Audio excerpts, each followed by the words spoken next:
Time to play The Hype is Right! Here it comes from the famous Konig Wheel Studios. It's The Hype is Right.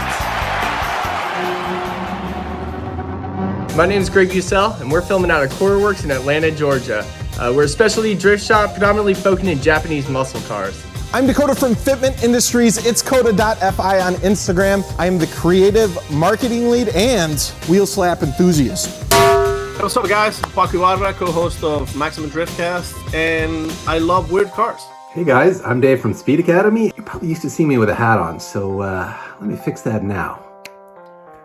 Better? Just briefly looking over the list, and none of them should ever be hyped. 10 seconds to comply. The 4G looks like a Frisbee. Just right. Just leave it where it is. Mitsubishi Eclipse 4G. Hell no. I mean, I don't even know, is there even a hype for this car? Definitely not a good car. I will say 4G Eclipse, overhyped, although again, I don't think anyone's actually hyping those cars. When I was in high school, senior year, the person that won best car had a 4G Eclipse, and that was completely bone stock. I had my 99 Mustang GT with wheels, tint, intake, and a straight pipe exhaust, so you could say I'm still salty about it. I am. Freddie, talking to you, all right? You know, for me, the Eclipse was like the evolution or the Evo that we never got early on with those 1 and 2G cars. I don't even know what to say. I mean, it's just bubbly everywhere. It's gross. Mitsubishi already turned that thing into an SUV, so they kind of were already heading into that direction. The last generation was just big and fat. It looked kind of cool, but it just wasn't what the first and second generations used to be, which those cars are the right hype. When we did start to get the Evos in the 8th and 9th generation, I really wanted the Eclipse, the 4G Eclipse, to be like its brother. It's like two-door brother. You know, make it close to an Evo, have the spirit of an Evo in a coupe. I think that's really where the Eclipse should have been landed, and it landed a long way away from that. Gross, it should have never gotten made. The Eclipse is that poor car that started out so cool. Like DSM, Diamond Star Motors, was so awesome, right? And then they made this car. It wasn't all-wheel drive, it wasn't turbo, it was heavier than crap. Forget about them, push them into a landfill, and yeah, go get yourself an Evo, boys and girls. These cars are slow, a literal bubble with not one sharp edge, and a disgrace to the Eclipse heritage. I've seen one that was engine swapped and all-wheel drive swapped, which was kind of cool, but no, did not pass the vibe check.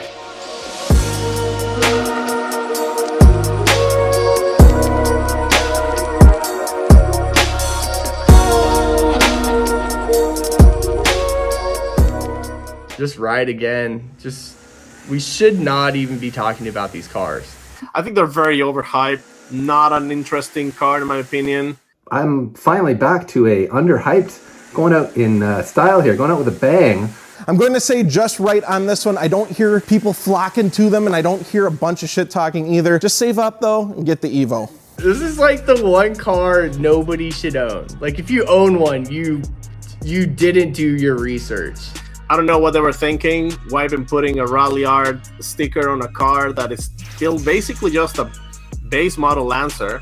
I mean, how cool was it to be able to buy a flappy paddle, all-wheel drive, turbocharged, 5-door hatchback for less than Evo money? To me, that makes a heck of a compelling argument. The RALLIART still having the turbocharged 4-cylinder paired with all-wheel drive isn't too shabby. However, being heavy as hell with a smaller turbo than the Evo, it hurts. Cuts deep a little bit, all right? Ugh. Ralliart's a cool Japanese. No. Oh God, these cars are bad. It's like a Volkswagen Jetta, and it's just. I think it came factory with like 7-inch wheels or something like that. It was just disgusting. My buddy Marco at Magnus Performance actually got one, I think out of Mitsubishi Canada, as like a demo car, and he put a bigger turbo on it, brought it up to like Evo power levels really easily, and we took it out to TMP on like a snowy day, and that thing really ripped. Oh, it was a ton of fun. and was just kind of impressed by the performance that thing offered for the dollars that it required to build. So I wish this car was a little more comparable to the WRX. They're still cool, I don't mind them, but here's the dagger though. Only coming in an automatic is trash. You only have 230 horsepower to play with, and paddle shifters aren't the answer to that. A manual transmission can even make a slow car fun to drive. Mitsubishi, why do you do this to me?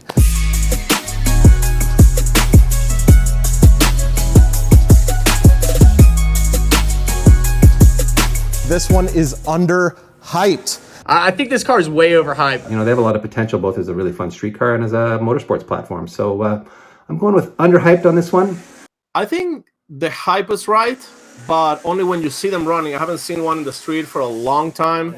I just remember every kid who had one just revving it at 1500 RPMs and letting the blow-off valve go off. Just whoosh, whoosh. Yes, the good old Skittle. I've never heard a more pissed off four-cylinder in my life. Whoosh, whoosh, whoosh, whoosh, whoosh, whoosh. I grew up around these cars because pretty much all my friends had them when I was 16 and I had my Cobalt SS. I love them, even talked my girlfriend into getting one as her first car back in the day. In its day, it was darn quick. As a matter of fact, I would say it was probably faster than any front-wheel drive sport compact car in that era. However, not that well loved, I would say, by the core sport compact community, of which I would consider myself a part of, at least at that time. And I still do, frankly. I'm on the gray end of that age spectrum, everyone. They are very good cars. They're cool. They had like this very unique styling, but you could make them very fast, which I think that's why the hype for that car is quite right. It's the most annoying car in the world. At the same time, I thought it was dope. I thought it was kind of cool that Dodge was catering towards kind of the boy racer, front mount intercooler.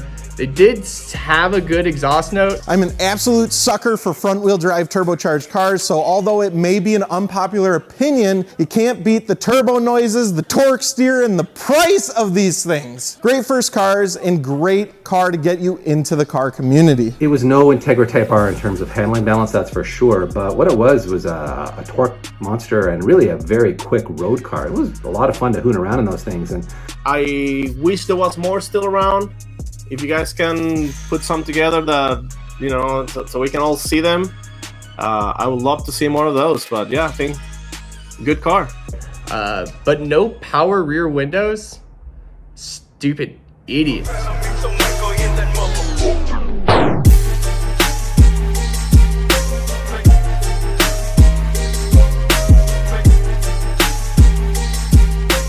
This one gets underhyped. I don't even know a ton about them myself, and I almost never see them. They're pretty affordable and a good platform to work on.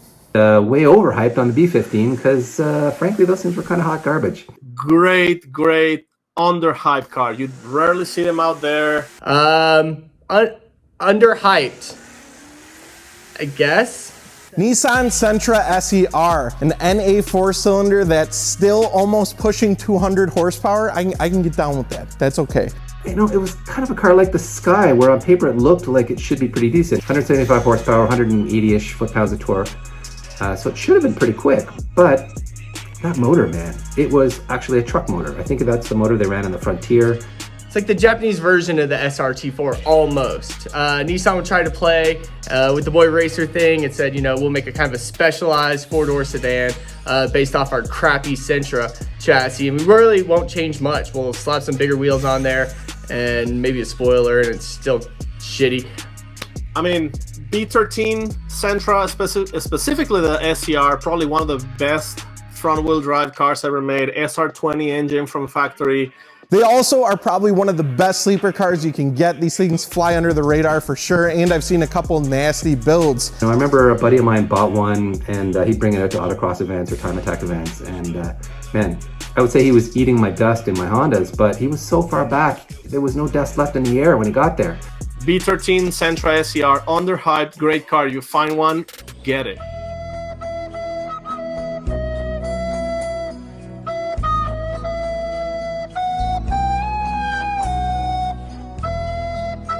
For that reason, I'll say it is overhyped, and I don't know that anyone's actually hyping those cars. I haven't seen one in years. Just right. Ugh.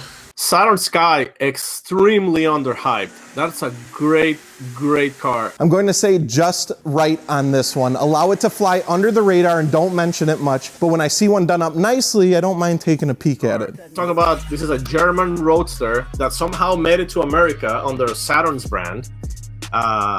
And it's a great car. It's rear-wheel drive, has a great engine. We are not off to a great start here. Slapping a Saturn badge on anything doesn't do it any favors, but these did have an option for the LNF engine, which is near and dear to my heart since I had the Turbo Cobalt SS, as I mentioned earlier. Man, on paper that car looked really good because it was built on this GM Kappa platform, as it was called, which is a highly engineered platform designed specifically for this car.